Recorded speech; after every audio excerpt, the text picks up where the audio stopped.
we get started, and as people come in, we can hopefully welcome them as they join. So first of all, welcome. Thank you for joining today. Today's event is going to be focused around buying your first home and COVID-19.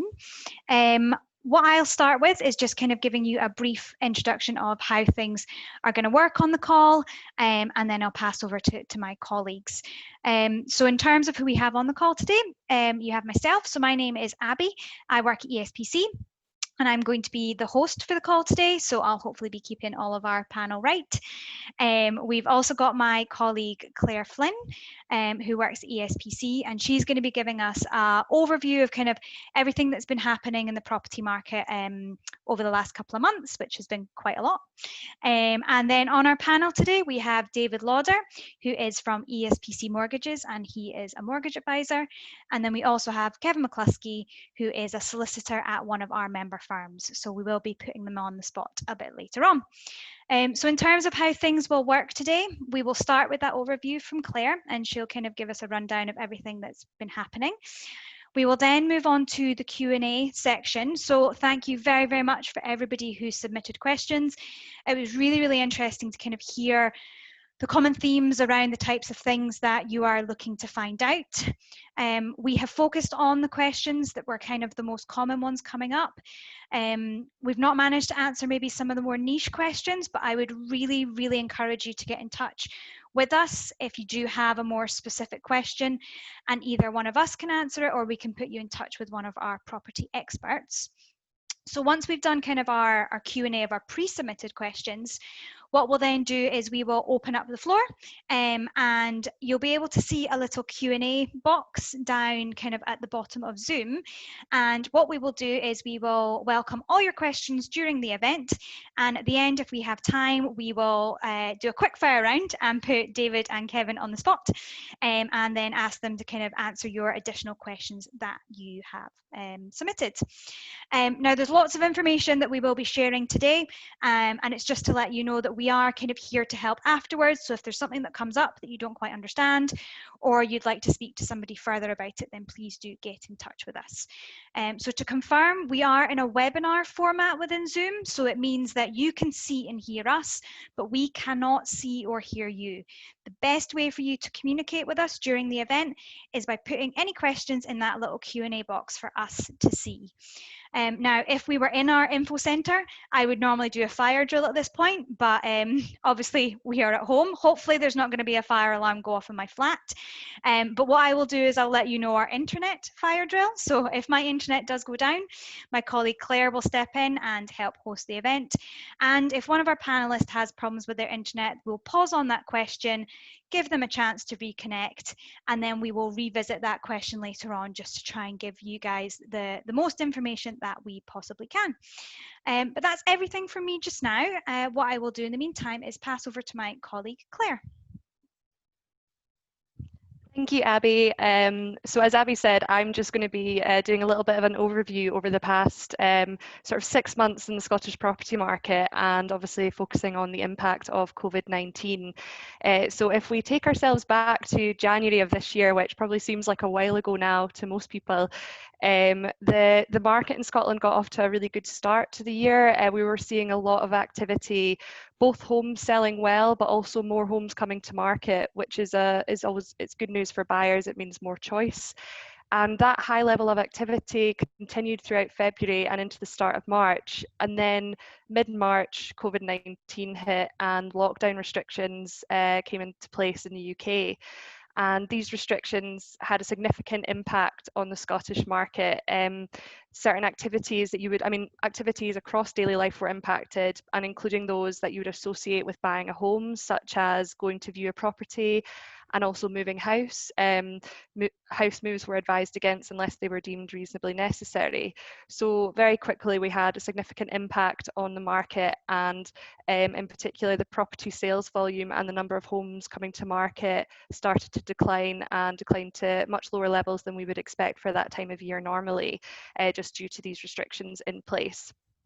However, our agents were reporting throughout the end of March, April and start of May that they were still receiving inquiries from buyers and sellers, people looking to move homes. So that highlighted to us that there was this undercurrent of demand there from people who were interested in moving and just waiting until the restrictions were eased and they were able to do so.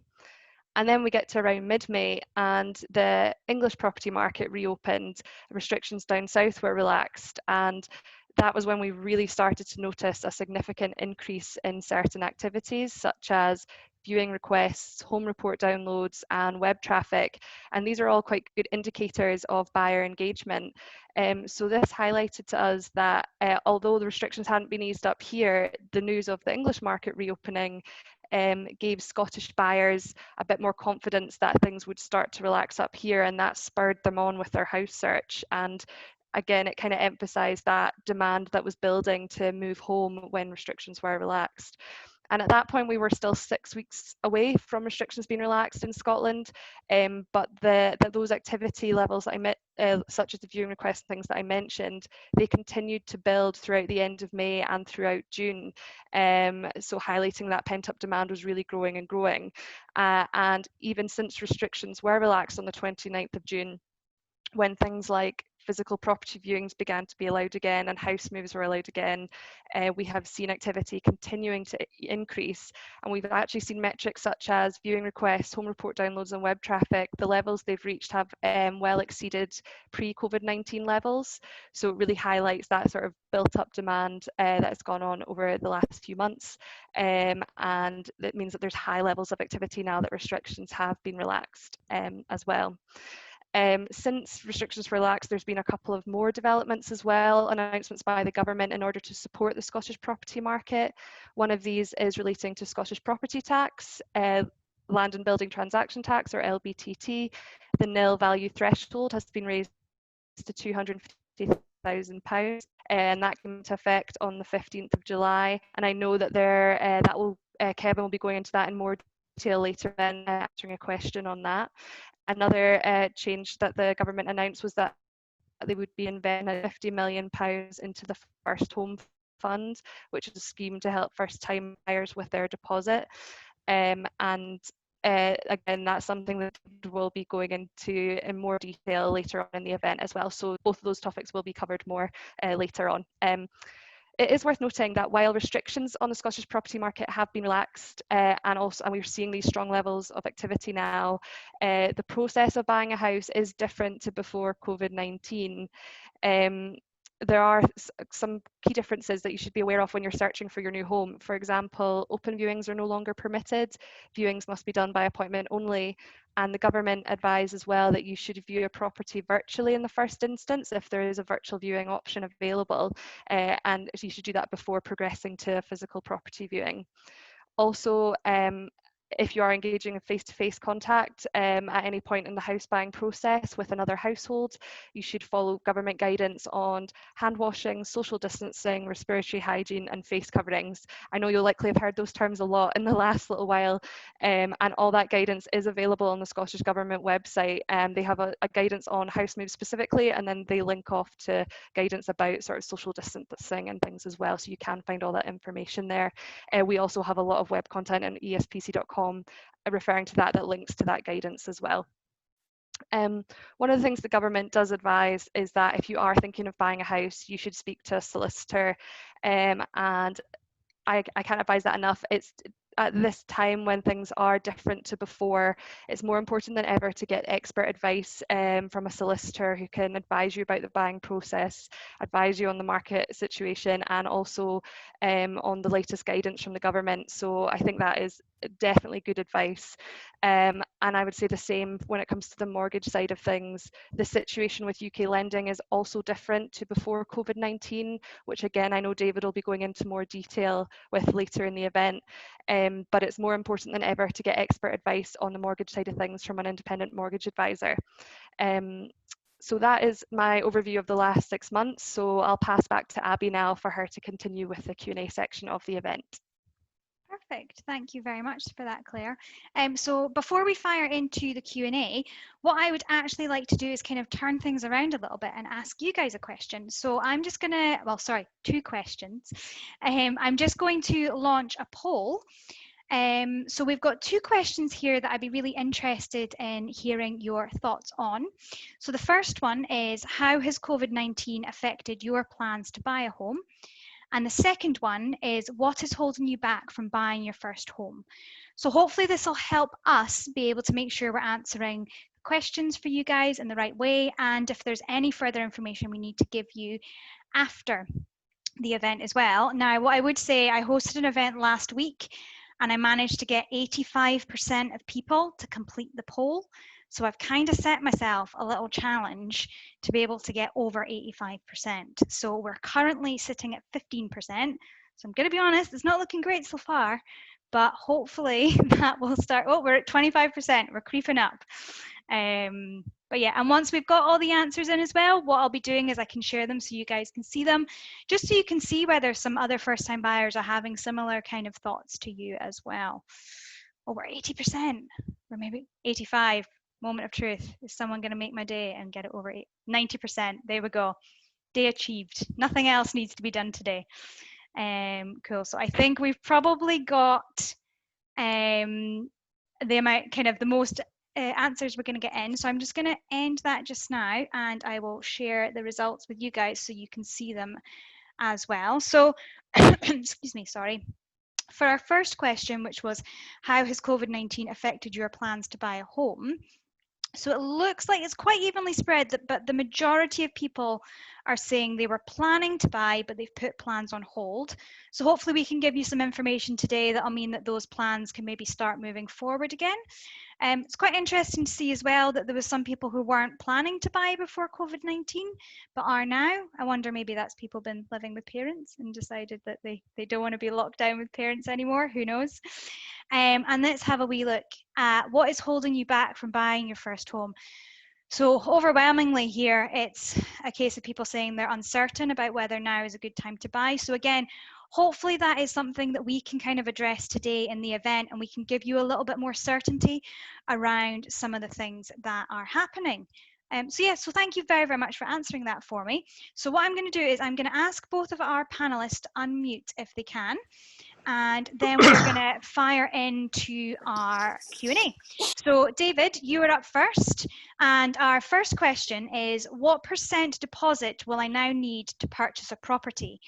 I was told it had increased to 15%. Good question. For a normal purchase, so not involving any sort of government initiative schemes, the official answer at the moment is that there is 10% mortgages available. They are few and far between. To my records at the moment, it's an ever-changing world, but there's probably 2 lenders in nationwide in HSBC. The only thing I would set expectations about with those lenders is it's quite a strict set criteria. So with Nationwide, for example, it must be a house, and it's 25-year term, and the credit score and overall profile of the client has to be very strong. With HSBC, they've sort of gone back to a sort of old-fashioned way of doing offering the mortgages, where they offer a tranche of money every morning on a first-come, first-served basis, but it's at 8 o'clock in the morning, all the brokers in the UK fight over it, and by 7 or 8 minutes past 8, the money has gone for the day. So it's very much a lottery, and it's not really what I would call a very strong agreement in principle, because there's no guarantee you can get the money, but officially the answer is they do offer 90%. Unofficially, the answer to your question is yes, it is mainly 15% mortgages, and that's where sort of all the options become much wider and more open, and there's more lenders that will give consideration. We hope that changes in the near future and things become more positive again, but the problem at the moment is that there's only a few lenders willing to do that, and when they do it, they then get saturated by the number of applications, which means they have to withdraw, and can often be quite a precarious situation, because someone who has an agreement in principle for a 90% mortgage that then withdraws before that person buys basically means they don't have an agreement in principle. So it's an ever-changing world. It's unique times, and we hope it'll get better in the future. But the safer option at the moment for a normal purchase is a 15% deposit. Perfect. Thank you for that, David. And I know we'll come on to some stuff later that kind of is about schemes and how Yeah, you might be able to get a bit of help if you're not able to get to that 15%. correct. This is just a normal purchase at the moment. Yes. Yep. And I've got a follow-up question on this that you slightly touched on, but I think it would be really good to get a bit of clarity on it. So our question is, do you anticipate 95% mortgages becoming widely available again in the near future, or do you think the uncertainty that led to them becoming rarer will persist? This is just a personal opinion. I don't have any hard evidence of this, but my personal opinion is sadly no. I don't think 95% mortgages will become available anytime soon. I think the most positive thing we would hope for is more 10% deposits will become readily available. The only thing to highlight, which I will elaborate on later, is that with a 5% deposit, there is potential government schemes that can be used and helped and allow you to move forward now, basically. But on a standard normal mortgage where you wish to own 100% of the mortgage, then I think 10% in for the rest of this year, in my opinion, is sort of the best case scenario. Another thing to highlight as well, which people are not aware of, but is a very common thing in Edinburgh, is that when we talk about 5 and 10 and 15% deposits, that's the mortgage deposit, which is based on the purchase price or the valuation. So the home report valuation, whichever is the lower figure. So what I mean by that is if you buy a house that is valued at £100,000 and you have a 10% deposit, that would mean you needed £10,000. But if you chose to bid 105,000 for that house to simply get it, you would also need to find the £5,000 over the valuation as well. So that's not included in the mortgage deposit, and it's something that a lot of first-time buyers are not aware of, but definitely is an important aspect of their budget. Thank you for that, David. And I think some good clarity there around how kind of the offers over can affect things as well. So our next question is for Kevin. So Kevin, is now a good time to buy a home? How volatile is the market, and would it be better to wait? Thanks, Abby. I think the sitting on the fence answer to that is it is a good time, but it's also not a good time. There are, as David's touched on, currently a number of helpful government schemes to help first-time buyers get onto the property market. It is, however, a very competitive market, and there is ultimately a over demand for the available supply. So first-time buyers are often competing against many other first-time buyers. That makes it difficult. Mortgage rates, if you can afford your 10 or 15% deposits, are relatively low, and terms can be stretched out to make the monthly payments cheaper. So again, in that sense, it's a good time, but it is a very competitive market to try and operate in. So yeah, the volatility in the market, there's not really any volatility. Edinburgh is always a pretty strong market for selling and a tough market for buying in. It may, of course, be that supply increases as we go through the coming months, and people who have been locked down get more organised and bring their properties to the market, which might help the balance and give buyers a better chance of succeeding. But it's hard to know where the market is going to go in the future. Always is, and given we are in unique times just now, even more so than it would normally be. Perfect. Thank you very much for that, Kevin. And just for anybody who has joined recently, we're just at the Q&A kind of stage of the event. We will have an open Q&A towards the end of the event. So if you have any questions that come up as we go, just pop them into that Q&A box and we'll come to them at the end.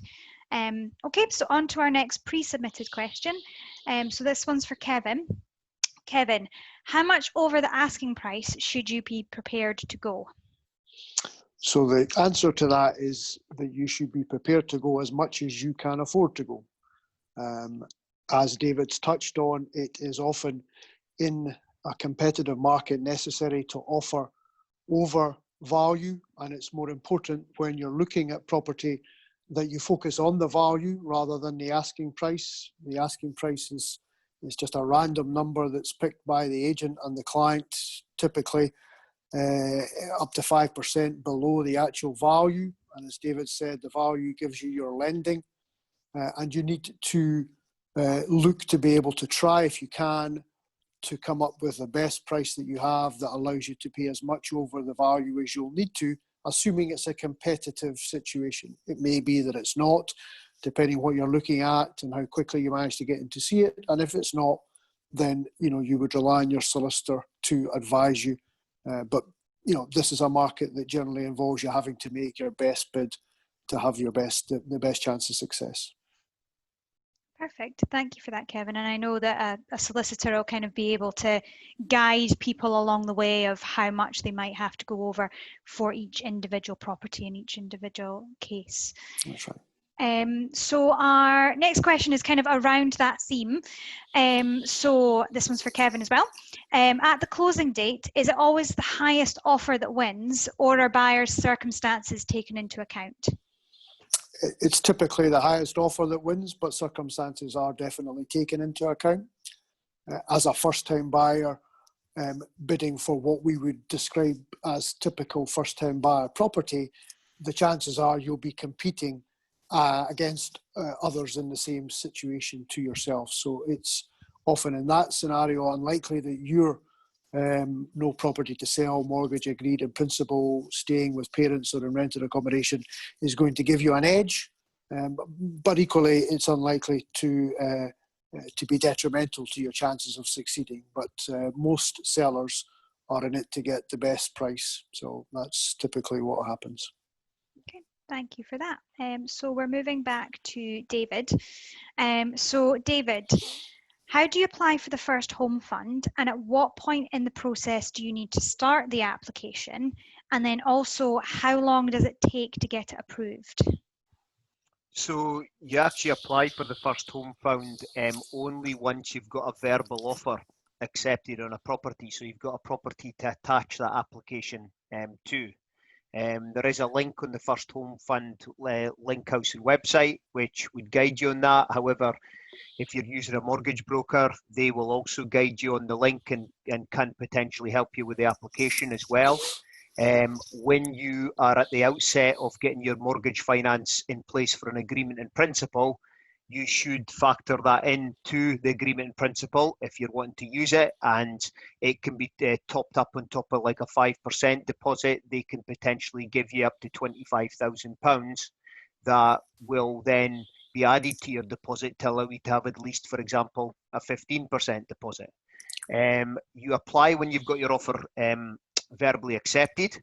It comes with a £550 application fee, which will be refunded if your application is declined, but will obviously be kept if it's not declined. And it's about a 7-page document. To be fair, is pretty self-explanatory, and you will need to provide some documents. But again, the mortgage broker would guide you. In terms of timescales, that'll depend on the volume of how busy they are. But recently, I've seen applications turned around, 2-3 days up to a week. So it's not a lengthy period of time if you submit your application in a well-presented manner. Perfect. So this is kind of a follow-up question to that one as well. So David, what other schemes are there available for first-time buyers apart from the First Home Fund? So I'll try to make this as clear as possible because they all feel like they sort of overlap each other. So firstly, the First Home Fund, just to sort of clarify, so that's a government initiative scheme where you can buy a new build or any build property, and you could potentially apply for up to £25,000, and they will own a percentage share of that house. That percentage will be based on what they give you against the value of the home report. And in return, when you come to sell the house, they will get that percentage profit on the sale proceeds. So that's your first scheme. You then have a Help to Buy scheme, So what that is they can give you up to 15% deposit again of the purchase price or the value, which a new build, it will be always the same price. And it has to be a new build property. And the maximum purchase price is £200,000. And you also must have 5% deposit again. And again, in return, whatever percentage they own, they will then get that profit at the end. But like the First Home Fund, through the term of your ownership, you can staircase your ownership. And what I mean by staircase is you can increase your ownership if you wish, but you would have to get an independent valuation done at each time you wanted to increase it, and it would be based on that revised valuation figure. Other schemes, so we have the lift scheme. So the lift scheme is more designed for lower income people who are struggling to get on the property ladder. And it's called a shared equity scheme, because shared equity means that they, again, this scheme will own a percentage of the house, and they actually can own up to potentially 40% of the house if you're really struggling through income and deposit to get on the property ladder. Again, you typically must have a 5% deposit, but that 5% deposit can, with some lenders, be 5% of just your share. So to give you a very quick example, you buy at £100,000, you maybe can only afford to borrow and deposit up to £60,000, which would mean you would own 60% of the house, but you potentially may only need £3,000 deposit, because that's 5% of the £60,000, and the government could potentially give up to 40%. The final scheme that to talk about today is what we call shared ownership scheme.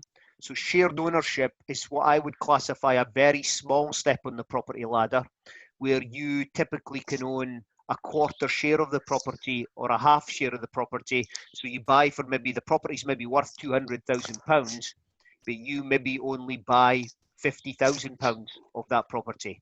And again, you need a 5% deposit. And again, you have a mortgage to pay on your other 95% of your quarter share, but you also have to pay part rent as well. So with this one, it's not just the mortgage payment, it's also part rent. It does get you on the property ladder, so it is a step, but I would classify that as a very small step, but I appreciate it's subject to each individual circumstances. Perfect. Thank you, David. It sounds like there's kind of lots of options out there. And am I right in saying that if you went to a mortgage advisor, they would kind of be able to steer you in the direction of what one might be most appropriate for your circumstances? I think it comes down to two things, Abby. It comes down to what the client's priorities are in terms of what houses fits their criteria. And then the second thing obviously comes down to what they can afford. Okay. And that will sort of take us in a certain direction. Cool. That sounds good. Thank you very much for that. So our next question is for Kevin. Kevin, how will the change to LBTT affect first-time buyers? So LBTT is the Scottish equivalent of stamp duty, tax charged on home purchase, which prior to the most recent announcement meant first-time buyers had a liability to start to pay tax on prices over £170,000.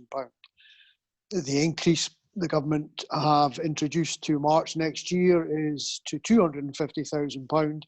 So the change saves first-time buyers, but it saves money for them all. So it won't affect first-time buyers particularly, other than it will give them a little bit more cash available to put down either as a deposit or as a premium on the price that they might be offering for, as long as they keep their price down at $250 or below. Perfect. Thank you very much for that. And I know we've got an LBTT calculator on our website as well, which can be quite helpful if you're trying to figure out kind of how much LBTT you might have to pay. So another question for you, Kevin. At what point in the process should I hire a solicitor? How do I find the right one for me? And what kind of questions should I be asking them in the initial engagement? I think from my perspective, you would look to try to get your finance in principle in place firstly. Once you know what finance you have available to you and the price bracket that you're going to be trying to purchase in, you should then look to try and engage with a solicitor. And to do that, I would do what people do with all these things now, look at reviews, take recommendations from people, try and engage with 2 or 3 different solicitors to get a feel for what kind of service levels they're offering, and how you feel that you get on with them. All of the ESPC member solicitor firms should offer a good service, and should be able to help all first-time buyers get from where they are at that point to the market. You want to have someone who you feel confident is able to act quickly for you, because speed can be important in trying to get an offer in and accepted, and with a bit of experience, so that they're able to give you the guidance that they know you don't, the information they know you don't have on what kind of offer might need to be made to give you the best chance of success. So you'll work that out as you go, and most people, in my experience, just get a feel for it. But recommendations and reviews, absolutely a good place to start. Perfect. And a bit of a follow-up from that question for you, Kevin. How much are the typical kind of lawyer fees for a first-time buyer? So the fees, again, will be declared by the solicitor when you ask for some information on what service they're offering, and the fee probably will vary quite a lot between different companies. Again, it would be probably for you to then decide what you feel is an appropriate fee, given what explanations solicitor firms are given to you as to what service they're providing for that. And you'll then make a decision individually on whether you think one fee is best value for money. You'll have a decision to make in terms of cost that you're prepared to pay to get what you might perceive to be the best service. Might not be the cheapest fee you're offered. You may feel that you don't need that experience or service, so that's an individual decision. Perfect. Thank you very much for that, Kevin. So that is the end of our pre-submitted questions. So we've already got a couple of questions in our kind of wee Q&A box, but what I would say, if you've got any more just now, pop them in and we will try and get through them as quickly as possible in the remaining time. So David and Kevin, I hope you're ready. We will move on to our first question, which is, what is the difference between the first home fund and the Help to Buy scheme? Simply, one has to be a new build property, which is Help to Buy. First home fund has more flexibility because it can be a new build, or it can be a open market one.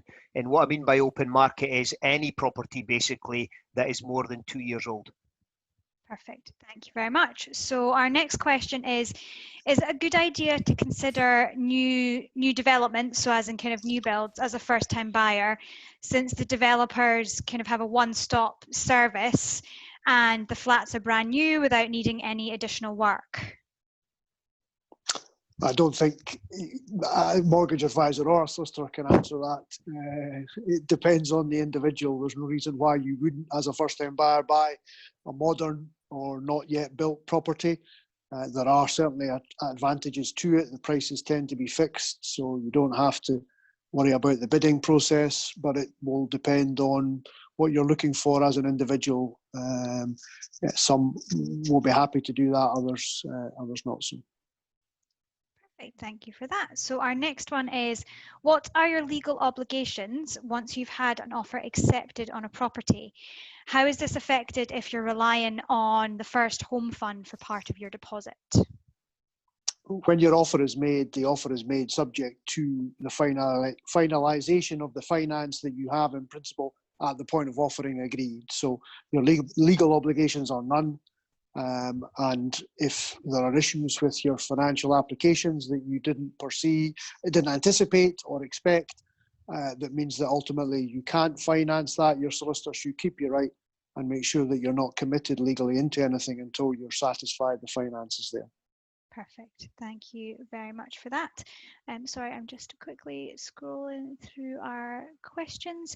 So has COVID resulted in an increase in demand in areas outside of Edinburgh, such as East Lothian?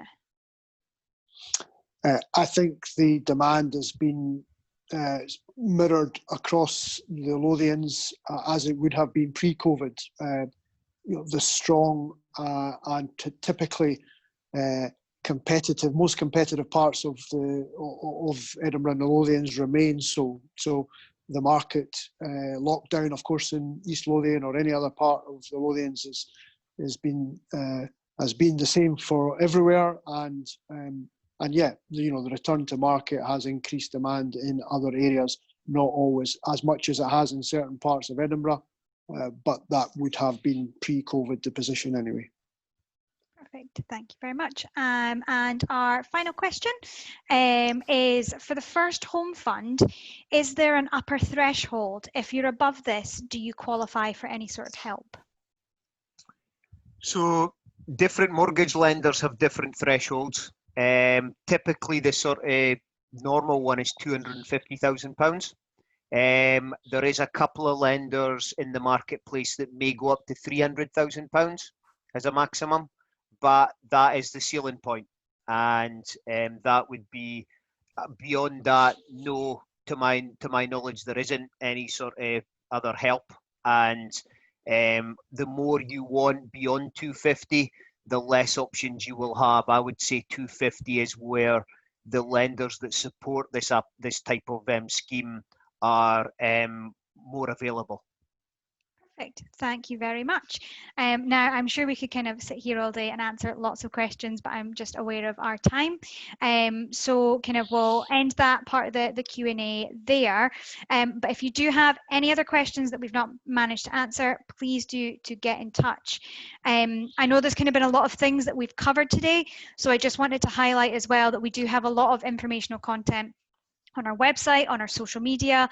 We also share them in our newsletters, so that will kind of hopefully help. We have a free property advice service as well, where you can kind of, normally we would have people in our info centre, but at the moment we're doing that all over the phone, so you can kind of speak to a property expert and ask them questions one-to-one about your circumstances. And we also have ESPC Mortgages, who will be able to give you advice as well. I'm sure David would be more than happy to answer more questions from attendees. And the thing to bear in mind as well is it is an evolving situation.